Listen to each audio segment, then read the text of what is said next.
똑같이 일하고 똑같이 버는데 왜 내 통장만 항상 텅장일까요? 분명히 이번 달에 샤넬 가백을 산 것도 아니고 호캉스를 다녀온 것도 아닌데 말이죠. 만약 당신이 돈을 많이 쓰는 것 같지도 않은데 잔고가 항상 부족하다고 느낀다면 축하합니다. 당신의 뇌는 지극히 정상입니다. 하지만 동시에 당신은 거대 기업들이 설계해 놓은 아주 정교한 소비 트랩에 완벽하게 걸려들었다는 증거이기도 하죠.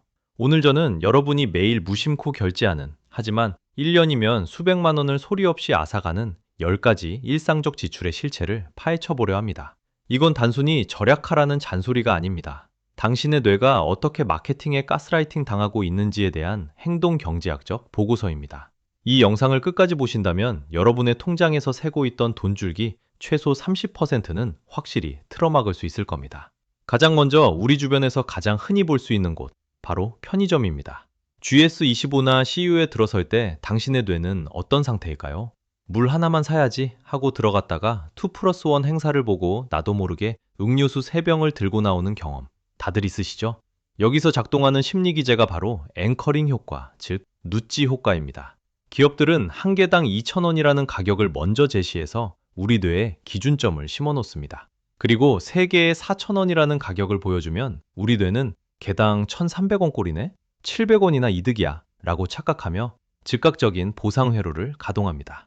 하지만 진실은 무엇일까요? 당신은 원래 쓰지 않았어도 될 2,000원을 할인이라는 미끼 때문에 추가로 지출한 겁니다. 편의점은 접근성이 좋은 만큼 단위당 가격이 가장 비싼 유통 채널입니다.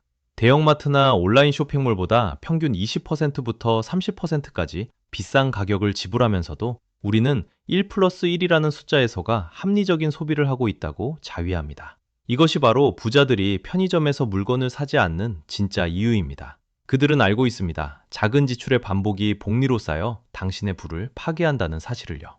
두 번째는 한국인들의 소울푸드이자 재앙이 든 배달앱입니다. 배달의 민족이나 쿠팡이츠를 켤 때 우리가 가장 먼저 확인하는 게 뭐죠? 바로 최소 주문 금액과 배달비입니다. 배달비 3,000원이 아까워서 억지로 사이드 메뉴를 추가해 8,000원을 더 써본 적 있으신가요? 심리학에서는 이를 손실 회피 편향이라고 부릅니다. 인간은 5,000원을 얻었을 때의 기쁨보다 5,000원을 잃었을 때의 고통을 2배 더 크게 느낍니다.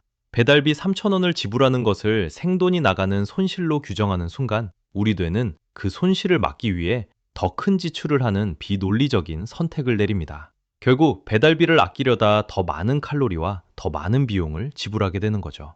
게다가 배달 음식의 가격 자체도 매장가보다 비싼 경우가 허다합니다. 편리함이라는 마약에 중독되는 순간 당신의 한 달 식비는 월세와 맞먹는 수준으로 치솟게 됩니다. 일주일에 딱 2번만 직접 가서 포장해 오거나 집밥을 먹는 것만으로도 1년이면 최신형 아이폰 한 대 값이 통장에 남습니다.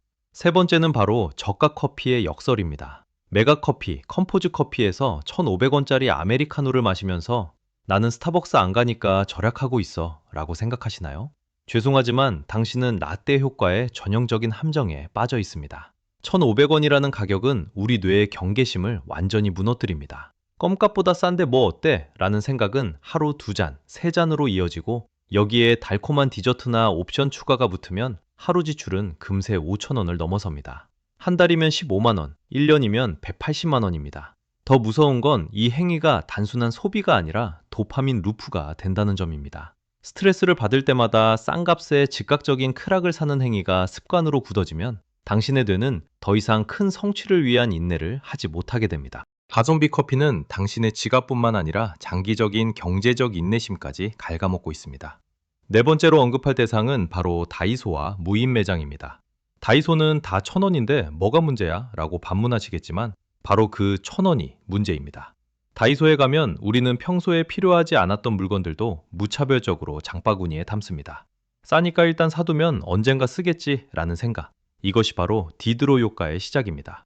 하나의 물건을 사면 그에 어울리는 다른 물건들을 계속 사게 되는 현상이죠. 다이소에서 산 2,000원짜리 수납함은 결국 그 안에 채워 넣을 또 다른 1,000원짜리 잡동사니들을 불러 모읍니다.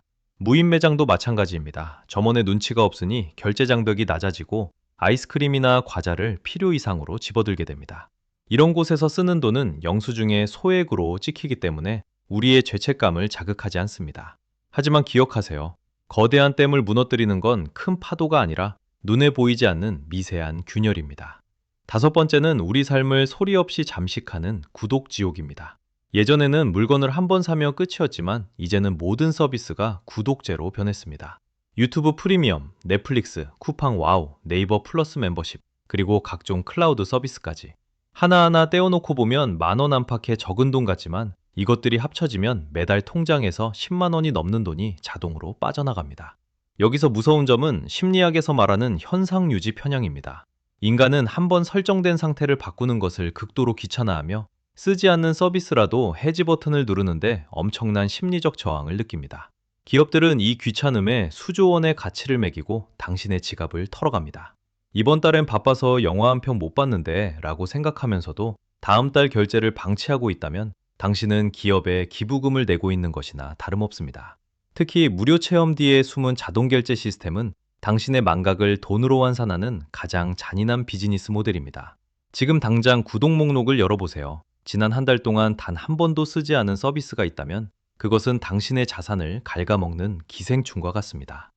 여섯 번째는 최근 한국 사회를 휩쓸고 있는 갓생 마케팅의 결과물, 바로 무분별한 영양제 소비입니다. SNS를 켜면 아침부터 대여섯 알의 영양제를 한 번에 털어넣는 영상이 쏟아집니다. 비타민, 오메가3, 유산균, 밀크시슬, 여기에 각종 다이어트 보조제까지. 물론 건강은 중요합니다. 하지만 의사의 처방 없이 남들이 먹으니까 혹은 유명 인플루언서가 내돈내산이라며 광고하는 공구 상품을 무작정 따라 사는 영양제들은 대부분 비싼 소변을 만드는데 기여할 뿐입니다. 여기서 작동하는 심리는 도덕적 허가입니다. 몸에 좋지 않은 야식을 먹고 운동을 하지 않는 죄책감을 영양제 몇 알로 씻어내려는 보상심리죠. 영양제를 이만큼이나 챙겨 먹었으니 오늘 내 몸의 할도리는 다 했다는 착각은 당신의 지갑을 비우고 진짜 필요한 근본적인 건강관리를 소홀하게 만듭니다. 수십만 원어치 영양제보다 더 효과적인 건 7시간의 숙면과 하루 30분의 산책이라는 사실을 우리 뇌는 애써 무시합니다. 건강을 돈으로 사려 하지 마세요. 그것은 가장 가성비 떨어지는 투자입니다. 일곱 번째는 SNS 유행템과 가심비라는 이름 뒤에 숨은 과시적 소비입니다. 요즘 한국에서는 특정 브랜드의 텀블러나 고가의 키링이 유행하면 너도 나도 줄을 서서 삽니다. 텀블러 하나에 7만 원, 작고 보잘것없는 인형 하나에 5만 원을 태우는 게 예산일이 됐죠. 이는 사회적 증거와 포모 심리가 결합된 현상입니다. 남들 다 하는 걸 나만 안 하면 뒤처지는 것 같고 집단에서 소외될 것 같은 공포가 이성적인 판단력을 마비시킵니다. 이건 나를 위한 작은 선물이야. 이 정도는 나도 누릴 자격이 있잖아. 라는 자기 합리화는 달콤하지만 그 끝은 허무한 뿐입니다. 유행은 파도와 같아서 순식간에 지나가고 당신의 방에는 유행진한 쓰레기들이 쌓여갑니다. 진짜 자존감은 남들이 부러워하는 물건을 소유하는 데서 오는 것이 아니라 나의 자산을 스스로 통제하고 불려나가는 확신에서 나옵니다. 타인의 시선에 지불하는 비용을 멈추지 않는 한 당신의 경제적 독립은 영원히 멀어질 것입니다. 여덟 번째는 카카오 택시로 대표되는 편리함의 비용입니다. 아침에 딱 5분 더 자려고 혹은 퇴근길 지하철이 너무 붐비고 피곤해서 습관적으로 택시 앱을 켜본 적 있으시죠? 여기서 우리는 의사결정 피로의 대가를 지불합니다. 하루 종일 업무와 복잡한 인간관계에 에너지를 쏟은 뇌는 귀갓길의 대중교통 이용을 엄청난 고통이자 스트레스로 인식합니다. 이때 우리 뇌는 가장 쉬운 탈출구로 돈을 좀 더 쓰더라도 편하게 가자는 선택을 내립니다. 하지만 이 2만 원, 3만 원의 지출이 한 달에 10번만 반복되어도 사회 초년생 월급의 상당 부분이 길바닥에 뿌려지게 됩니다. 편리함은 마약과 같아서 한번 맛들이면 절대 이전으로 돌아가기 어렵습니다. 당신이 낸 택시비는 단순히 이동수단에 대한 비용이 아닙니다. 그것은 당신의 부족한 시간관리 능력과 스트레스 조절 실패에 대한 벌금입니다. 걷거나 버스를 타는 것이 불편하게 느껴진다면 이미 당신의 소비 지능은 편리함이라는 독에 중독된 상태일지 모릅니다. 아홉 번째는 게임 내 소액 결제와 디지털 굿즈입니다. 고작 1,100원인데 뭐 어때? 라는 생각으로 결제하는 카카오톡 이모티콘이나 게임 아이템들이 위험한 이유는 그것이 숫자로만 존재하기 때문입니다. 현금을 직접 지불할 때 우리 뇌의 통증센터는 활성화되지만 지문인식 한 번으로 끝나는 디지털 결제는 아무런 통증을 주지 않습니다. 기업들은 이를 이용해 당신의 소비 문턱을 최대한 낮춥니다.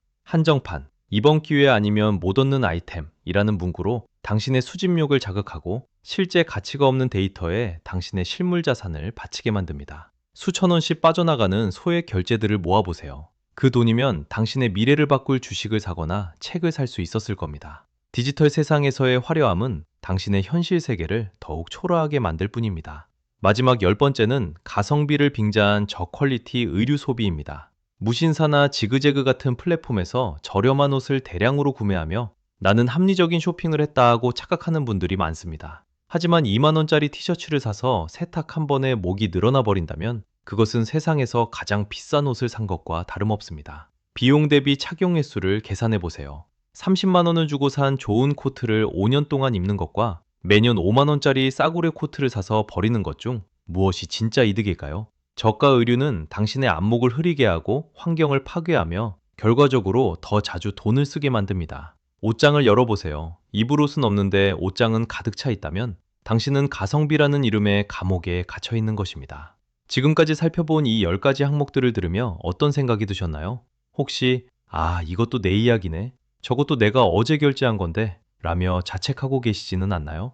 하지만 여기서 제가 꼭 드리고 싶은 말씀은 이것은 결코 여러분의 의지가 약해서 벌어진 일이 아니라는 사실입니다. 우리가 살고 있는 이 자본주의 시스템은 여러분의 뇌가 이성적으로 판단할 틈을 주지 않도록 아주 정교하게 설계되어 있습니다. 전 세계 수만 명의 천재적인 마케터와 데이터 과학자들이 매일 밤을 새우며 연구하는 것이 무엇인지 아십니까? 바로 어떻게 하면 여러분의 뇌 속 도파민 회로를 자극해 고민 없이 결제 버튼을 누르게 할지입니다. 그들은 여러분의 불안, 외로움, 피로, 그리고 소외감을 돈으로 환산하는 법을 너무나 잘 알고 있습니다. 이것은 개인의 소비 습관 문제를 넘어선 인간의 뇌와 거대 자본 사이의 심리 전쟁입니다. 그리고 안타깝게도 무방비 상태로 이 전쟁에 임하는 우리는 매번 패배할 수밖에 없습니다. 심리학적으로 볼 때 우리가 무언가를 살 때 뇌에서는 두 가지 상반된 반응이 일어납니다. 사고 싶은 욕망이 들 때는 도파민이 솟구치며 쾌락중추가 활성화되지만 막상 돈을 지불해야 하는 순간에는 뇌의 섬엽이라는 부위가 활성화됩니다. 흥미로운 점은 이 섬엽이 우리가 신체적인 통증을 느낄 때 반응하는 곳이라는 사실입니다. 즉, 돈을 쓰는 것은 우리 뇌의 고통으로 인식됩니다. 그런데 문제는 현대의 결제 시스템이 이 고통을 완벽하게 제거해버렸다는 데 있습니다. 신용카드, 지문인식, 페이 결제, 나중 결제 서비스들은 여러분이 돈을 쓴다는 감각 자체를 마비시켰습니다. 고통이 사라진 소비는 브레이크가 고장난 자동차와 같습니다. 여러분이 오늘 본 10가지 리스트는 그 고장난 브레이크 때문에 발생한 필연적인 결과물들입니다. 그렇다면 우리는 이 정교한 시스템에 어떻게 맞서야 할까요? 단순히 참자라고 다짐하는 것만으로는 부족합니다. 의지력은 한정된 자원이기 때문입니다. 우리는 의지가 아니라 시스템으로 대항해야 합니다. 제가 제안하는 첫 번째 강력한 무기는 바로 72시간의 법칙입니다. 3만 원 이상의 물건을 사고 싶은 욕구가 들 때 일단 장바구니에 담아두고 정확히 72시간 동안 앱을 종료하세요. 우리 뇌의 도파민은 약 24시간에서 48시간이 지나면 급격히 사그라듭니다. 3일 뒤에 다시 그 물건을 봤을 때도 여전히 그것이 내 삶에 꼭 필요하다는 확신이 든다면 그때 결제해도 늦지 않습니다. 놀랍게도 이 법칙 하나만으로 여러분의 충동 구매 80%는 걸러낼 수 있습니다. 두 번째 무기는 소비의 마찰력을 의도적으로 높이는 것입니다. 편리함은 저축의 적입니다. 배달 앱과 쇼핑 앱에 등록된 간편 결제 카드 정보를 지금 당장 삭제하세요. 결제할 때마다 카드를 직접 찾아서 번호를 입력해야 하는 그 번거로운 과정이 여러분의 뇌에 섬역, 즉 통증 센터를 다시 깨울 시간을 벌어다 줄 것입니다. 또한 인스타그램이나 유튜브에서 끊임없이 소비를 조장하는 인플루언서들을 언팔로우하세요. 여러분의 평온한 일상에 부족함이라는 가짜 감정을 심어주는 모든 시각적 자극을 차단하는 것이 경제적 자유로 가는 가장 빠른 길입니다. 세 번째는 나에게 먼저 지불하기입니다. 많은 사람이 월급이 들어오면 쓸 거 다 쓰고 남은 돈을 저축하려 합니다. 하지만 자본주의 세상에서 남는 돈이란 절대 존재하지 않습니다. 돈은 가스처럼 주어진 공간을 가득 채우려는 성질이 있기 때문입니다. 월급날 가장 먼저 여러분의 미래를 위한 투자 계좌로 강제 이체를 실행하세요. 그리고 남은 돈으로 한 달을 살아내는 결핍의 환경을 스스로 만드세요. 인간의 적응력은 무서워서 적은 돈으로도 충분히 행복하게 살 수 있는 방법을 우리 뇌는 반드시 찾아냅니다. 이제 마지막으로 여러분께 묻고 싶습니다. 여러분이 그토록 열심히 일해서 번 돈의 가치는 과연 무엇입니까? 단순히 물건을 사고 맛있는 것을 먹고 남들에게 보여주기 위한 비용입니까? 아닙니다. 돈의 진짜 가치는 시간에 대한 주권을 사는 데 있습니다.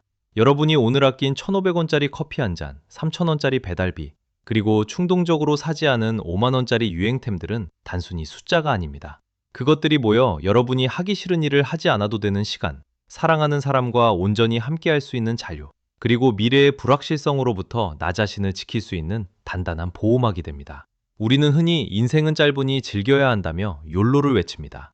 하지만 진짜 인생을 즐기는 법은 매일매일 소소한 소비로 도파민을 탕진하는 것이 아니라 내 삶의 주도권을 내가 완전히 쥐고 있다는 안정감을 느끼는 것입니다. 통장에 쌓이는 숫자는 단순한 잔고가 아니라 여러분의 자유의 총량입니다. 오늘 제가 말씀드린 10가지 지출을 통제하는 것만으로도 여러분은 1년에 최소 수백만 원, 많게는 1,000만 원 이상의 자유를 살 수 있습니다. 그 돈으로 무엇을 할 수 있을지 상상해 보세요. 더 이상 상사의 눈치를 보지 않아도 되는 용기, 새로운 도전을 시작할 수 있는 미천, 혹은 부모님께 드릴 수 있는 여유로운 시간. 그것이 바로 진짜 가치 있는 소비입니다. 이 영상이 끝난 직후 여러분의 휴대폰을 열어보세요. 그리고 지난 일주일간의 결제 내역을 천천히 훑어보십시오. 오늘 언급한 10가지 항목 중 당신의 영혼을 갉아먹고 있었던 범인은 누구였나요? 댓글로 여러분의 가장 뼈아픈 지출 항목이나 오늘부터 당장 끊어낼 한 가지를 공유해 주세요. 여러분의 결심을 문장으로 내뱉는 순간 변화는 이미 시작된 것입니다. 그리고 만약 이 내용이 여러분의 소비 습관을 되돌아보는 데 작은 영감이 되었다면 구독과 좋아요를 통해 더 많은 경제적 지능을 깨우는 여정에 함께 해주시기 바랍니다. 여러분의 뇌가 소비의 노예가 아닌 자산의 주인으로 거듭나는 그날까지 저는 계속해서 인간의 심리와 돈의 흐름을 분석해 전달해 드리겠습니다. 여러분은 충분히 더 나은 삶을 살 자격이 있고 그 변화의 열쇠는 지금 여러분의 손안에 있습니다. 오늘 하루도 현명한 선택으로 여러분의 미래를 직접 설계하시길 바랍니다. 시청해 주셔서 감사합니다.